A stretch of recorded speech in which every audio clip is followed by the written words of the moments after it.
Araw-araw na mga salita ng Diyos. Pinadama sa bawat tao ng katatalakay lamang natin ngayon tungkol sa kasamaan ni Satanas, na ang tao ay tila ba namumuhay ng napakalungkot at ang buhay ng tao ay puno ng kasawian. Ngunit ano ang pakiramdam ninyo ngayong tinatalakay ko ang tungkol sa kabanalan ng Diyos at ang gawain na kanyang isinasagawa sa tao? Napakasaya. Nakikita natin ngayon na ang lahat ng ginagawa ng Diyos, lahat ng kanyang pinaghihirapang isaayos para sa tao ay busilak. Walang mali sa lahat ng ginagawa ng Diyos. Nangangahulugang ito ay walang depekto. Hindi nangangailangang iwasto, bigyang payo o gawa ng anumang pagbabago. Ang lahat ng ginagawa ng Diyos para sa bawat isang tao ay hindi mapag-aalinlanganan. Inaakay niya ang bawat isa. Sinusubaybayan ka sa bawat sandali at kailanmay hindi umalis sa iyong tabi.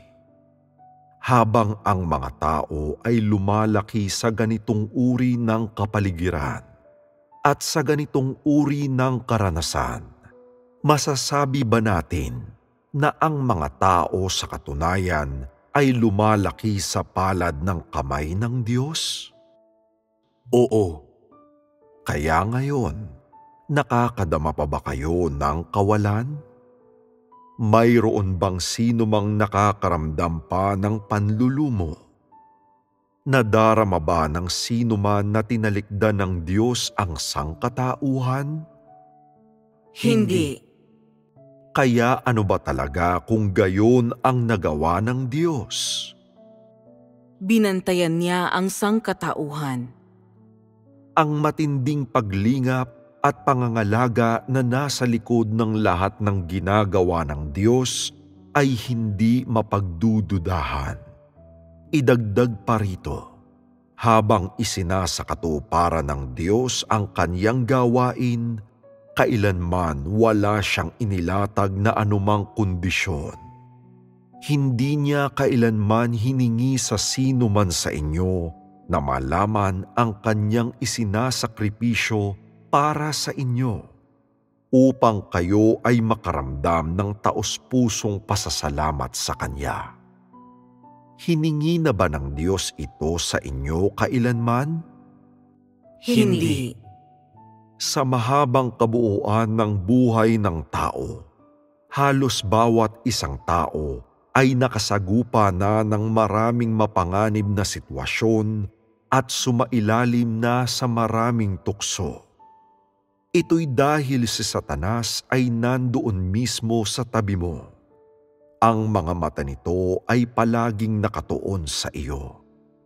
Kapag ang kapahamakan ay dumarating sa iyo, nagagalak si Satanas dito. Kapag sumasapit sa iyo ang mga kalamidad, kapag walang mabuting nangyayari sa iyo, kapag ikaw ay napupulupot sa sapot ni Satanas, tuwang-tuwa si Satanas sa mga bagay na ito. Tungkol naman sa ginagawa ng Diyos, palagi kanyang pinapangalagaan. Inilalayo kanya sa sunod-sunod na kasawian at sa sunod-sunod na kapahamakan. Ito ang dahilan kung bakit sinasabi ko na ang lahat ng mayroon ang tao, ang kapayapaan at kasiyahan, mga pagpapala at personal na kaligtasan, sa totoo lang ay nasa ilalim lahat ng kontrol ng Diyos. Ginagabayan niya at pinagpapasyahan ang kapalaran ng bawat isang tao.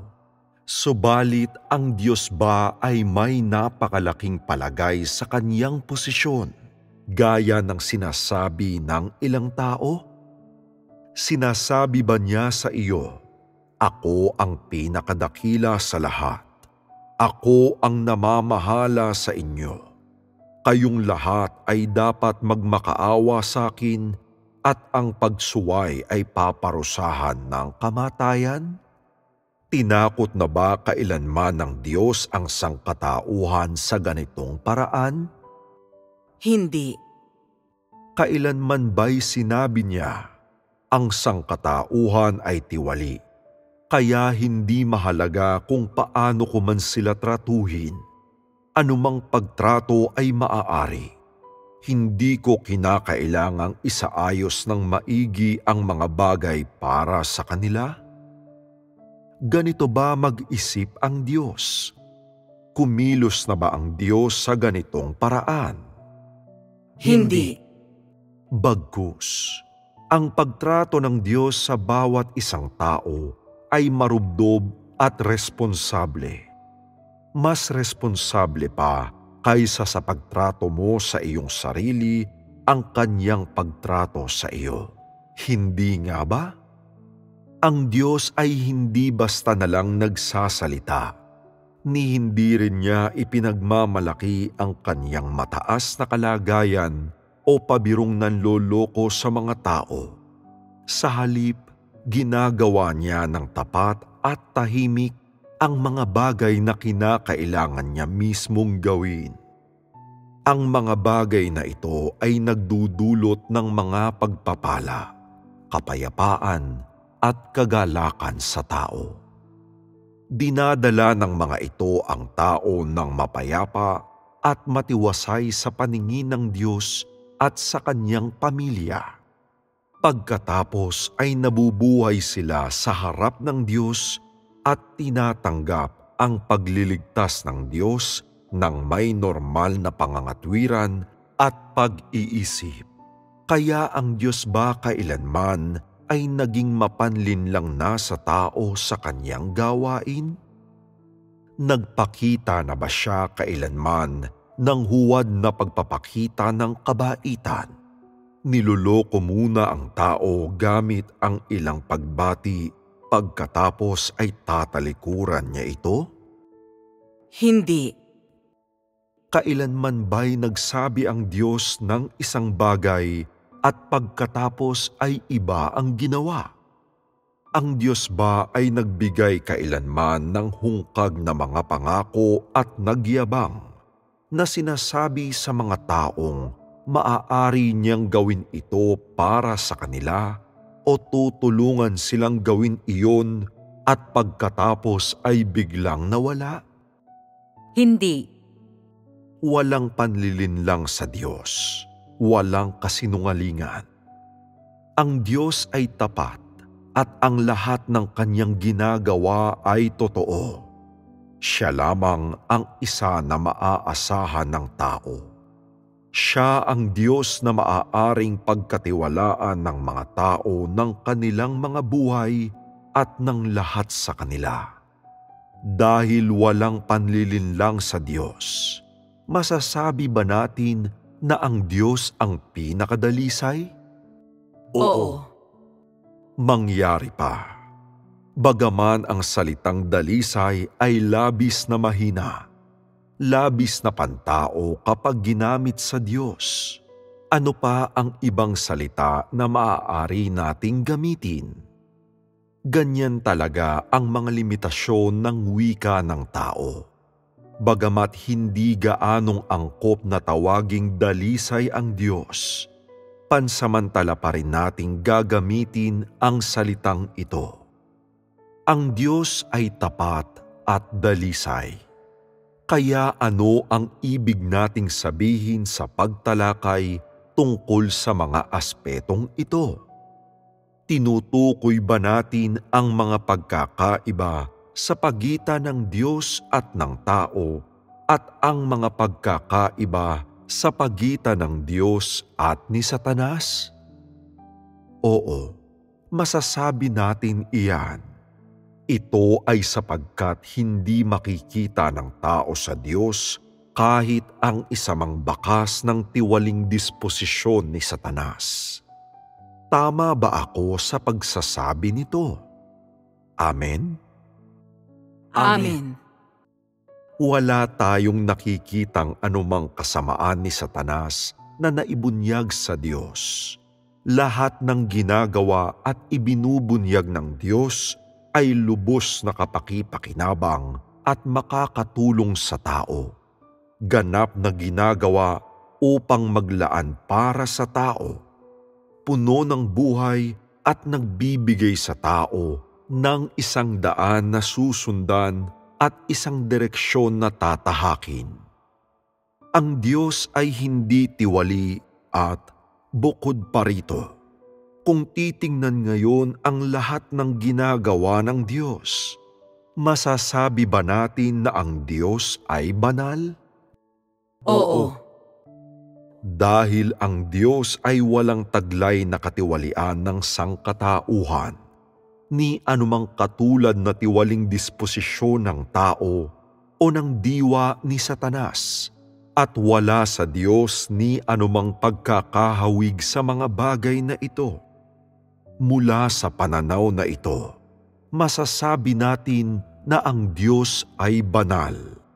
Ang Diyos ay walang ipinapakitang anumang katiwalian, at ang pahayag ng kaniyang sariling diwa sa kaniyang gawain ay siyang tanging pagpapatibay na ang Diyos mismo ay banal.